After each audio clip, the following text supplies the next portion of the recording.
All righty. Hall of Fame class for 2020 has been made official, I guess. We already knew who was going in. Like, there was no way we, oh man, I lost my spot. Knew who's not going to make it. It's obviously the late, great Kobe Bryant, Kevin Garnett, and Tim Duncan headline it. There's a few other people that got in. I'm just looking for them. But that's the gist of it. Those are the big ones. How do you guys feel? Good, obviously. It's awesome that I think was this the first year that Kobe, Kevin, and Tim were eligible? They got in the first year that they were eligible, right? Yeah. Technically, I don't think Kobe was eligible, but they made it happen. Okay. They made the exception for Kobe. The eligibility is very up to the committee, and they can do whatever they want with it. So. Okay. I just personally find it amazing, between this class, how many, 18-time All-Star Kobe Bryant, 15-time All-Star Tim Duncan, 15-time All-Star Kevin Garnett. Just the amount of accolades. The accolades that all of these guys have. Dude, I think you're absolutely right. They have 11 rings. They have 48 All-Star appearances. They have 4 regular season MVPs. They have 5 final MVPs, and they have 39 All-NBA and defensive teams. That is just absurd. That's between 3 players. And then they also have 3 gold Olympic medals. Yeah. Mm-hmm. They all won basically with each other. I think beyond that, though, and, I was bringing this up, just the type of players these guys were, right? I think they crafted and shaped the NBA as well, coming up from the late 90s through the 2000s. So Kobe and Tim Duncan, they played their entire careers on one team, on one organization. And, Tim Duncan was fortunate to do under Pop the whole time. But I think Kevin Garnett, he was like a pioneer for the NBA for these young guys coming out. In 95, he was the first player that was drafted out of high school since 1975. And with that being said, following that, then you have Kobe Bryant, you have Jermaine O'Neal, you have Kwame Brown, you have all these kids that are starting to doing it as they're coming out. And it's just like the old school basketball, when Kevin Garnett was doing his tryouts and stuff, it's like you come to that arena for that tryout and you see what you see. There's no YouTube. There's not other teams seeing all this stuff. I don't know. He just kind of crafted it. And then obviously after him doing all this in 2005, they're like, okay, we're going to require all NBA draft prospects to be 1 year removed from high school before they come in, or you got to go to college. You got to do these things. But I think if there's one thing he showed, it was how to get money, right? Garnett basically also signed one of the largest contracts. He signed, I think, a 6-year, $126 million extension. He kind of did this when he was 21 years old. And then after that, the NBA basically said they're going to include a max player salary in a 5-year rookie scale after all of this. But he was so smart when he came in. He learned the system. He played it. And over the course of his career, he made $326 million, which is the most made by any player in NBA history. So just for him to come from high school, to play the system, to learn the system, then they set up all these rules for everyone else not to come in and be able to do these things. I don't know, all these guys are just I can go on and on about Kobe Bryant. I don't need to, everything he's done for the game. Tim Duncan, the big fundamental, he's his demeanor, the way he plays, they're all classless guys, right? They're all amazing guys. Yeah, I mean, that's what I've got. I can go on forever, but I'll pass the torch. Yeah, I think the interesting thing about each of them is that sure they're they've been in the finals, they're on all-star teams, but look how many defensive teams each of them were on, right? Both Kobe and Garnett 12 times on an all-defensive team, Tim Duncan 15 times, right? Yeah. And so I look at players like Harden, who are just offensive, prolific phenomenons. And then I question, will he actually get to the Hall of Fame one day? If it's an offensive criteria, then there's no question. But when you think defensively, Harden's laughed at, right? He's a joke. And the reason all three of these guys probably are so easy answers for us and for the committee who voted is because all three of them had great offensive weapons in their arsenal, but they were also a defensive presence on the court for their teams. And like you can just picture Tim Duncan being down low and having a hard time getting through him. You see Kevin Garnett just like bodying people up, and obviously Kobe had tenacity on the wing on the defensive end, and that's what I love about these three guys, right? Like I love the finals, obviously. I love the MVP awards that a few of them have, but the fact that these guys were defensive players as much as they were offensive players, scoring points for their teams, that's what made each of these guys special. Is that their game was all around great basketball and not just a great scorer or just a great defender. They had both. And yeah, that's probably why these guys are going to go down as one of the best draft Hall of Fame classes. And Kobe came straight out of high school, and I think Garnett did as well, as you were mentioning. That's probably why he was able to accumulate so much money in his overall career. I don't know if Tim Duncan played in college or not, if he was also straight out of high school. But say again? He played at Wake Forest. Wake Forest, yeah. Damn, he was an ACC guy. But yeah, it's an awesome class. And I'm happy Kobe's in it because, you know, it's timely and it's going to keep him in the forefront of our minds at least a little bit longer when that weekend comes where the Hall of Fame is gathering to celebrate these three. And I'm excited to see those speeches, right? I'm hopeful that, you know, as much as Tim Duncan and Kevin Garnett are proud of their own accomplishments and want to thank people, I'm hoping that maybe there's, you know, a sentence or two in their speeches that reference Kobe and maybe what kind of impact he had in their games or the experiences they had playing against him. Anything to kind of keep Kobe alive longer makes me feel happy because I've seen that in Sean Taylor, right? You see these young guys coming up and playing football, and every now and then you might hear a random interview or a TV interview where someone name drops Sean Taylor, and you would have never known that this guy from Alabama who played football was looking up to this guy who played in Miami and came here in D.C. and was watching his YouTube videos. And so Kevin Garnett and Tim Duncan played alongside Kobe, so I'm sure and I'm hoping that they may reference him and say something that we don't know yet as fans. I think that's the biggest blow is not being able to hear a Kobe Bryant speech. I think from the second half of his career, basically, I'm like, I want to know what his Hall of Fame speech will be like. You know, you have Jordan, you had all these guys that do it, and especially the second part of his life was storytelling, right? And I was just intrigued. I'm like, what is this guy going to write? What is he going to say? What kind of jokes will he have? But the type of man he was, you would hope that he already wrote this, he has it saved somewhere, and like someone brings it up. Yeah, that'd be epic. Yeah. No, it's like every few years there's like a really cool class that comes out together. I feel like superstars kind of retire in bunches, and it's like what, a 5-year waiting period that you have to go through. No, I think it's going to be a sad one for sure, and I'm really interested to see who speaks for each person. Like, I imagine for Tim Duncan, is it going to be Greg Popovich? Because someone speaks for you beforehand, right? And that's probably Greg, but he's also like really close to Tony and Manu. Yeah. I think it's got to be Popovich because he sees him like a son, basically, you know? Yeah. And then Kevin Garnett, I have no idea who's going to speak for him. Ray Allen. Ray Allen. Yo. That would be crazy if that was like how they reconcile. That would be terrible. And I wonder who's going to speak for Kobe. I imagine it's like either Vanessa or one of his daughters, right? Not necessarily. I could see it being maybe Phil Jackson. I don't think LeBron will do it. I don't think Phil would do it. Phil doesn't like public speaking. Shaq would be the guy, but I don't want him to do it. Yeah, I don't want him. Like, Shaq makes a logical sense, but I don't want him to do it. I don't think he would deliver it as great as I would like for it to be. It might be Derek Fisher. Maybe not. It could be Pau. Well, I don't know if Pau Gasol would be willing to do it. It could be Derek Fisher, Pau Gasol, one of those guys.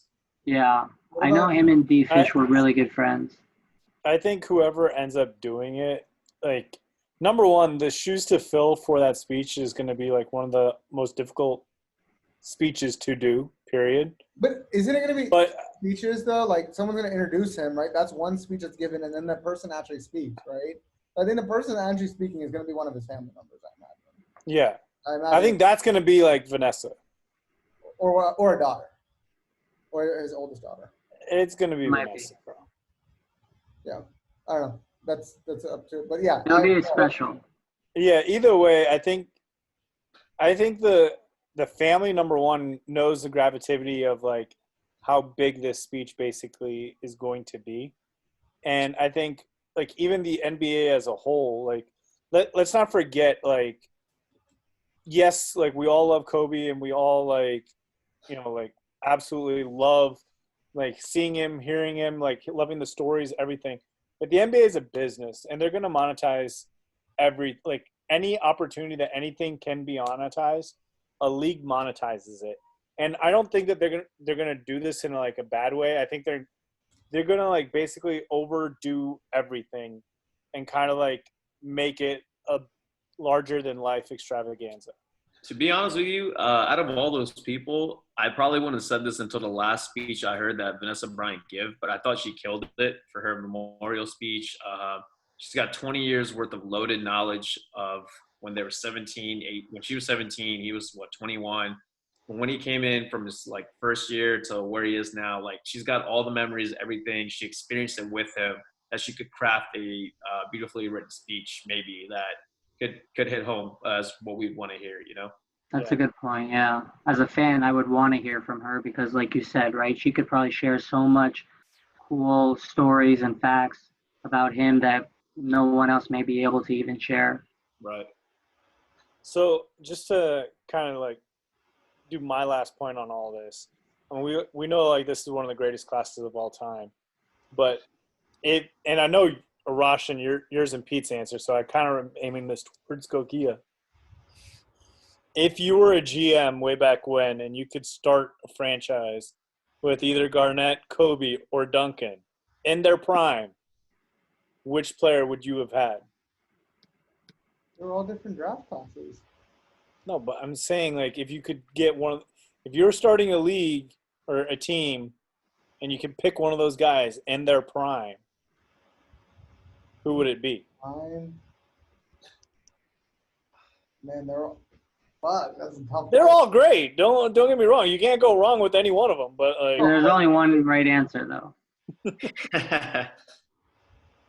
I'm not just trying to go out and say Kobe.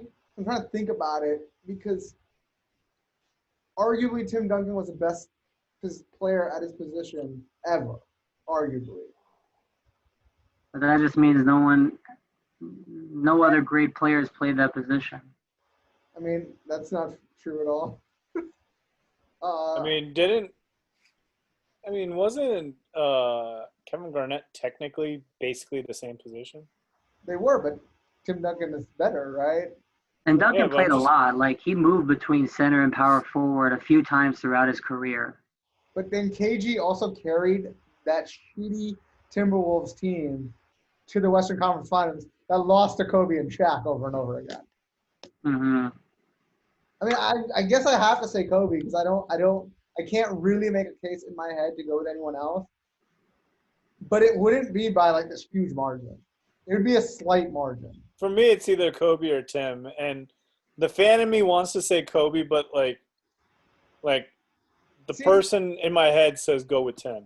The thing is, Tim is third to me, right? Because like I think the system that Greg Popovich has is a really big part of it. And I don't really know what his floor really is and what his ceiling really is being in that system. You see Kawhi, right? He's thriving outside of that system, right?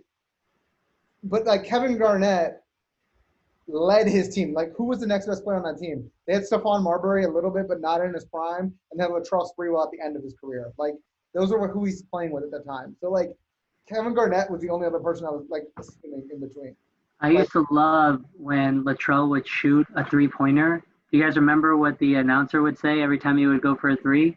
Spree! He would be like, the spree for three. He would just be so sick when he would make them. Spree also had the coolest shoe because he had spinners on the side of his shoe. So every time he walked, it'd pump a little air to that's dope. Spin a rim on the side of your shoe. Damn, that's sick. It's too bad he sucked otherwise. mean, he had a very average career. He had an average to above average career. He had a decent 3, or at least he would take it, thinking he had a decent one. You have to think about Supreme Bowl back in the day on Golden State. Like that's like he was at towards the end of his career in Minnesota. So like Yeah. His last 2 seasons were with Minnesota. Yeah. So in like 03, 04, 04, 05. Yeah. Spree for 3. Between Kobe and Kevin Garnett, and like it's gonna be Kobe, but not by a huge margin to me. It's not a huge margin. There'll never be another. I guess you both say Kobe, right? Like, yeah. Yeah, I mean, with my heart, I think Kobe, but like with my head, I think Kobe as well. And I actually, if I was gonna pick a second, I think I picked Garnett before Duncan. Garnett was a freak of an athlete, dude. Like he didn't win the ring with the Celtics until towards the back end of his like prime. He was probably still in his prime. Yeah. But like Garnett was a phenomenon when it comes to just a physical specimen. And entering the league at 18, like he was already one of the like top players at his position. Yeah. I mean, he didn't slow down until like honestly, he didn't slow down until the last 2-3 seasons. Really. I hated him, man. So like with this time off that we kind of had, I watched the 2008 NBA Finals where the Lakers went against the Celtics and the Celtics won. I watched I skipped the 09 Finals because like the Lakers just manhandled the Magic. But then I watched the 2010 Finals where the Lakers and Celtics went back for the rematch. And it was so – Meta World Peace for winning that game. Yeah, man. Clutch shots. And even like Paul Gasol. I like forgot how clutch. Pau Gasol carried the team. Well, dude, it was night and day. Like in 2008, Pau Gasol was getting manhandled down low by Kevin Garnett, by everyone. And like Perkins was manhandling him. And then 2010 Pau Gasol, like the dude grew up. Like you could tell. And it's funny to say he grew up when he's already like a man. But like just manhandling the opponent's back and like not backing down. It made the difference because it still went 7 games and the Lakers squeezed it out with like 13 seconds left. It was still a 3-point game in game 7. But yeah, Pau was a big difference. Yeah. So Pete, I assume you say Kobe. I mean, obviously I'm gonna take Kobe, but I think for number 2, I totally get all the points about Garnett and how crazy he was, and on that Celtics team, like he just straight kicked the Lakers' ass. But I think something interesting, like when you're starting a franchise, right? Like, let's say Kevin Garnett, like his first few seasons, he didn't start off bad. He did, he was averaging 10 points, then 17, then 18, 20, 22. Like he got up there real quick. Tim Duncan himself, man, just started off with 21 points a game. 2.5 blocks a game, 12 rebounds, 3 assists, and then from there just shoots upwards all the way up to 25, 21, 21, 23, 22, 25. He's been on these teams that are all 50-plus wins for the majority of his career. Like, the guy had a phenomenal career. At the end of the day, I'm going to go with Kobe, but I think I get Kevin Garnett had that explosiveness. He made things difficult, but I think Tim Duncan just did over a longer period of time with more games. So I got to go with him as number 2. Yep. That's a good point. And like, that's probably a mistake that a lot of people make, right? Tim Duncan's not as loud or as flashy as Kobe and Garnett. And so people mistake that as being not as good of a player. But in fact, like Tim Duncan's always been. Yeah. When it's come down to the stretch, like there's so many clutch baskets in these playoffs or finals games where they just give it to him, and he's old fundamental, man. Give it to him, throws it up, boom, it's always in mid range. Yeah. It's Tim's been a consistent G. Did you guys look into, not to switch subject, one thing I was gonna say? There's no way you can get it wrong. I don't think there's any way you get it wrong picking between them, but. I was going to say, did you guys look at other draft classes by any chance? Just rank these? To rank this class? Let's see who's the best draft class? Yeah. I remember Kobe's draft class was stacked, right? Kobe? You got 2003 with Melo, LeBron, all that. No, sorry. My bad. I'm talking about Hall of Fame classes. The draft class, yes. 96 is one of the best draft classes of all time. Yeah. You're talking about Hall of Fame. Yeah. I'm talking about Hall of Fame classes. My apologies. So I went back and I went through the last like 10, 15 years worth, right? This is second because I'll tell you who's the first. The 2009 with Jordan. Yes. It was Jordan, David Robinson, John Stockton, and Jerry Sloan. Yeah. That's a stacked ass Yeah. And then the only other one Yeah, it's pretty good. the only other one I'd mention is 2016. AI, Shaq, and Yao, and Cheryl Swoops, and Tom Izzo went in that class. So what was it? 2018 was Ray Allen, Grant Hill, Jason Kidd, Steve Nash. Yeah, I don't understand. Damn, I hate Ray Allen. How did Grant Hill become a Hall of Famer? Like, I get it. Like, he was really Stick popular. around, be annoying, be relevant. We'll let Bribe you a few people. He didn't do anything career-wise to be how is he a Hall of Famer? I agree. Rasheed Wallace is not. Ben Wallace is not. Rasheed Wallace is a Oh, great. Rasheed was great. Yeah, Rasheed was on that Celtics team in 2010 that went to the finals against the Lakers. Grant Hill got in because he's 3-time NBA Sportsmanship Award winner. That's not a thing. It is a thing. It's a thing, but it's not a thing. Like, I don't know. I don't know how that happens. Yeah, there's a couple other ones that are a little too old, but the class of '87 was like Rick Barry, Walt Frazier, Pete Maravich.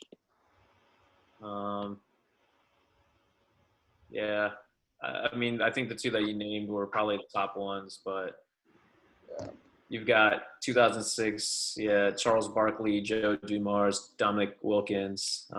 Yeah, that one was also a really good one. Yeah. Yeah, but 2016, yeah, Allen Iverson, Yao Ming, Shaq. That was my favorite one. I really wanted to go to that one. I didn't go. Fucked up. I'd love to have gone to this one, but tickets are sold out ASAP. Yeah, I bet. You might be able to get them on on StubHub or something now. And you could probably get a flight for $1. Honestly, it's probably going to be virtual anyways.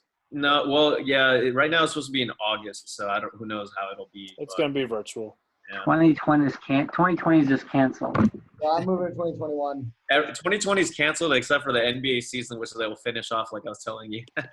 Telling you, it's not happening. We'd be lucky to have sports this year.